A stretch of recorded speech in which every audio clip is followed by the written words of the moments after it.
मसला तो नहीं बताया जा सकता क्या होगा, लेकिन जो कानूनी प्रावधान है, मैं एक संविधान विशेषज्ञ एडवोकेट होने के नाते, और हम हाई कोर्ट और सुप्रीम कोर्ट दोनों जगह प्रैक्टिस करते हैं, उस नाते से मैं कानूनी पहलू पर ज़रूर बतला सकता हूं कि शिक्षकों की जो नियोजन हुआ तो बिहार सरकार ने खुद निर्णय लिया है कि हम उनको 60 साल तक, मतलब रिटायरमेंट के एज तक उनको सेवा में रखेंगे और राज्य कर्मी का दर्जा हम उनको देंगे।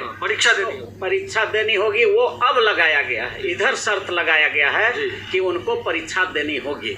तो ये कानून ये कहता है कि एक बार अगर किसी को आपने बहाल कर लिया और आपके बहाली पर विश्वास करके वो कहीं दूसरे जगह और ट्राई किया नहीं, उसका एज एक्सपायर कर गया, मान लीजिए कि नौकरी का जो उम्र है पार कर गया उसका, और अब अगर उसको इस आधार पर छांट देंगे, निकाल देंगे कि आप परीक्षा पास नहीं कर रहे हैं, तो उसको तो फिर कहीं एम्प्लॉयमेंट मिलेगा नहीं। इसलिए ये गलत कानून है। ये इसको कहिए कि तानाशाही टाइप का ये निर्णय है कि 3 बार परीक्षा दीजिए और नहीं पास करिएगा तो आपको जो है नौकरी से बाहर कर दी जाएगी। ये सही निर्णय नहीं है।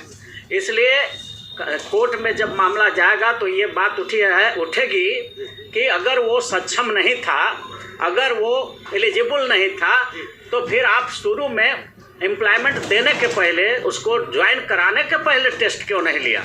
इसमें किस अफसर ने गलती किया है? जो अफसर बहाल करने में उसका गलती किया है उसको न सजा दीजिएगा कि आप सजा दीजिएगा उसको जो बहाल हुआ है, उसकी क्या गलती है?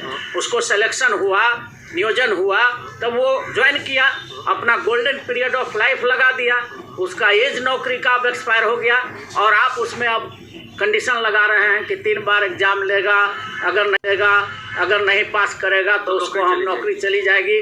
तो ये अवैध चीज़ है। ये अलग बात है कि उसके स्किल डेवलपमेंट के लिए आप उसको स्पेशल ट्रेनिंग दीजिए, लेकिन आप एक बार जॉब में उसको ले लिए और उसको आश्वासन दे दिए कि 60 साल तक हम आपको रखेंगे, राज्यकर्मी का दर्जा देंगे, तो अगर उसमें कुछ कमी है तो उसको ट्रेनिंग दे करके, और आप अच्छा ट्रेनिंग दे करके उसको तैयार करा दीजिए, और तब जा करके वो 60 बरस तक रहेगा। लेकिन हटाए जाने का निर्णय ये तुगलकी फरमान है, ये सही नहीं है, कानून सम्मत नहीं है। देखिए, बिल्कुल स्पष्ट है कि भारत के संविधान के अनुसार एक बार अगर आपने किसी को सेवा में ले लिया तो बिना कारण के और बिना रीजन के, रीजनेबल रीजन भी होना चाहिए। ये नहीं कि कुछ भी कारण बना करके आप उसको हटा दीजिएगा, रीजनेबल रीजन होना चाहिए। और ऐसा रीजन इन लोगों को हटाने का जो बनाया गया है कि परीक्षा लेंगे और परीक्षा में पास नहीं होंगे, 3 बार नहीं होंगे तो आपको हटा देंगे, ऐसा ये जो निर्णय है ये बिल्कुल असंवैधानिक है। हमारे समझ से जो कानून सम्मत बात होगी कि राज्य सरकार को चाहिए कि उन लोगों को विशेष कैंप लगा करके ट्रेनिंग दे करके स्किल बनाया जाए, क्योंकि इसमें गलती उस शिक्षक का नहीं है जिससे बहाल किया गया है, इसमें गलती उन लोगों का है जो उनको बहाल किए हैं। उनको पहले ही परीक्षा लेकर के, टेस्ट लेकर के, written test, PT, main, interview सब ले करके करना चाहिए था। तो ये गलती राज्य सरकार के कर्मियों का है, और खमियाजा आप एम्प्लॉय को नहीं भुगतने दे सकते हैं। इसलिए ये कानून सम्मत नहीं है, उनको नहीं हटाया जा सकता। बात यहाँ पर फंस सकती है कि 60 साल वाली बात, जब सरकार ने जब नियोजित शिक्षकों को जब नौकरी पर रखा तो 60 साल का वो एग्रीमेंट हुआ होगा, वहाँ पर बिल्कुल वो जो कॉन्ट्रैक्ट बहाली होती है उसको फिर रेगुलराइज करने का ऑलरेडी सर्कुलर निकला है, नोटिफिकेशन निकला है गवर्नमेंट का कि हम 60 बरस तक रखेंगे इन लोगों को, हटाएंगे नहीं। अब ये उसमें खोचर लगा रहे हैं, कंडीशन लगा रहे हैं, तो ये इनकी फेल्योर है ना।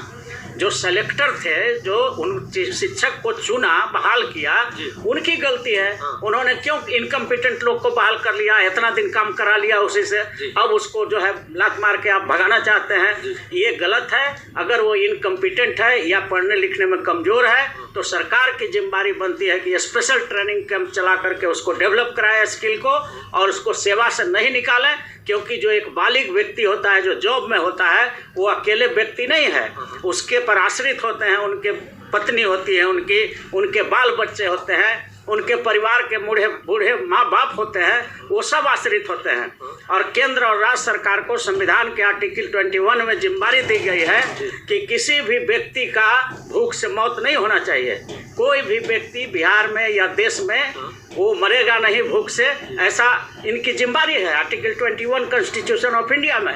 तो भारत सरकार या बिहार सरकार अगर किसी को जॉबलेस बना करके उसके परिवार को भूखे मरने के लिए छोड़ देती है तो ये संविधान के आर्टिकल 21 का भी उल्लंघन है। इसलिए ऐसा नहीं होगा।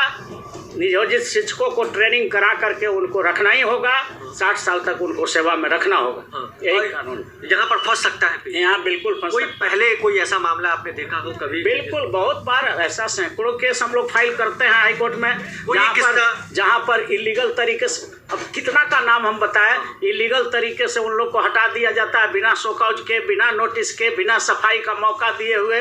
सेक्शन 17 और 18 जो है बिहार CCA रूल को फॉलो किए बिना हटा दिया जाता है, तो उसको वापस करती है हाई कोर्ट आदेश करता है, उसको सेवा में वापस लिया जाता है। नियोजित शिक्षकों में थोड़ी सी आस होनी चाहिए कि अभी भी बिल्कुल कुछ नहीं होगा, वो बढ़िया से लड़ेंगे तो हाई कोर्ट से सुप्रीम कोर्ट जहाँ भी है वो जीतेंगे ही, उनके पक्ष में कानून है।